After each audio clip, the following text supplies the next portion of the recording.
ఘనంగా వియానీ హోం వార్షికోత్సవ వేడుకలు నెల్లూరు. వియానీ హోం వార్షికోత్సవ వేడుకలను శుక్రవారం నెల్లూరు నగరంలోని టౌన్ హాల్లో ఘనంగా నిర్వహించారు. ఈ వార్షికోత్సవ వేడుకలకు ముఖ్య అతిథిగా బిషప్ ఎండి ప్రకాశం హాజరయ్యారు. ఈ సందర్భంగా ఆయన మాట్లాడుతూ, ప్రియతమ నెల్లూరు సింహపురి వాసులందరికీ కూడా హృదయపూర్వకంగా క్రీస్తు జయంతి పండుగ శుభాకాంక్షలు.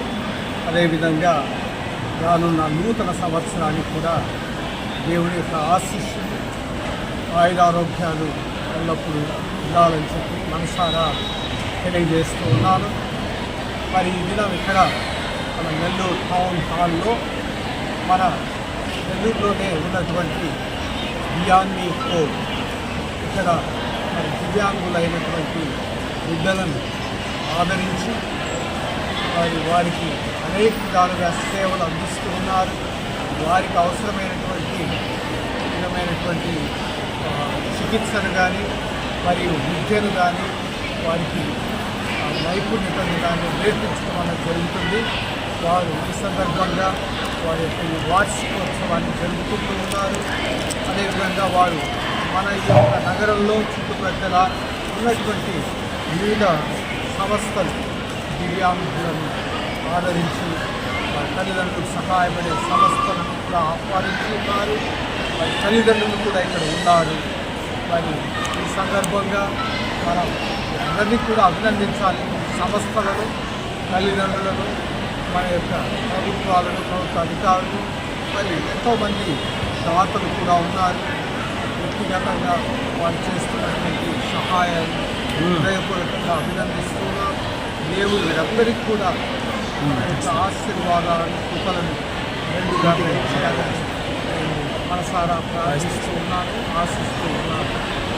మరి క్రీస్తు ప్రభు యొక్క జననం, ఆయన యొక్క జీవితం, సందేశం అన్నది మనిషి ఏ విధంగా దేవుడు సృష్టించిన రీతిలో ఈ సృష్టిలోనే, విశ్వంలోనే శ్రేష్టమైనటువంటి జీవిగా సృష్టికి మకుటంగా, కిరీటంగా ఉండాలి అని తెలియజేయడానికి మనిషి తన స్వార్థం వల్ల, బలహీనత వల్ల కోల్పోయినటువంటి ఆ దైవ రూపాన్ని తిరిగి సంతరించుకోవటానికే ప్రభు మనిషి అంటే ఇదో ఈ విధంగా ఉండాలి, ఇలా జీవించాలి అని తెలియజేయటమే ఆ ప్రభు మనకు మార్గదర్శిగా, రక్షకుడిగా ఈ లోకంలో జన్మించారు.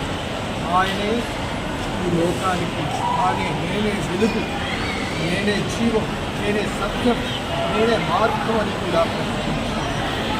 ఈ విధంగా తాను దేవుడని కూడా పరోక్షంగా అందరికీ కూడా తెలియజేశారు.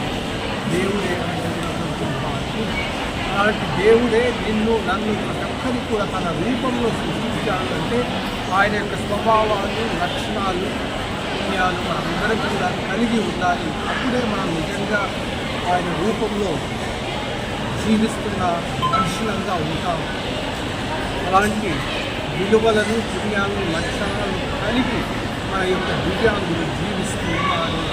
వారు మరి ఎలాంటి పాపములను తెలుసుకోకుండా వారి మనసు నిష్కల్మషంగా ఉంటూ వారు జీవిస్తూ ఉన్నారు. ఈ విధంగా మనందరం కూడా దివ్యాంగులకు కావాలి అంటే మనసులో మన కల్మషం అనేది లేకుండా, మన మాటల్లో బూటకం అనేది లేకుండా మనందరం కూడా శ్రేష్టమైన జీవితాన్ని జీవించాలి అని చెప్పి వారి ప్రయత్నం దివ్యాంగులు మనకు ఆదర్శాన్ని ఇస్తూ ఉన్నారు. మనందరం కూడా వారి విలువను గుర్తిద్దాం, వారిని గౌరవిద్దాం, వారికి ఎంతైనా మన అండగా నిలుద్దాం. అంతకంటే వారి నుండి మన స్ఫూర్తి ప్రేరణ పొందుదాం. ఈ సందర్భంగా వారి తల్లిదండ్రులను నేను ప్రత్యేకంగా అభినందిస్తున్నాను, వారి కృతజ్ఞతలు చెల్లిస్తున్నాను. అలాగే ఈ సంస్థలన్నింటినీ కూడా నిర్వహిస్తున్నటువంటి వారందరికీ కూడా మన సమాజం తరఫున మనం ఎంతైనా వారిని అభినందించాలి, వారికి కృతజ్ఞతలు చెల్లించాలి. ప్రతి ఒక్కరికి కూడా మన వంతు సహాయ సహకారాలను వారికి తప్పక అందించాలి. కాబట్టి మరోసారి అందరికీ కూడా తీసుకుని పండుగ యొక్క శుభాకాంక్షలు, నూతన సంవత్సరం యొక్క శుభాకాంక్షలు తెలియజేస్తూ జై హింద్.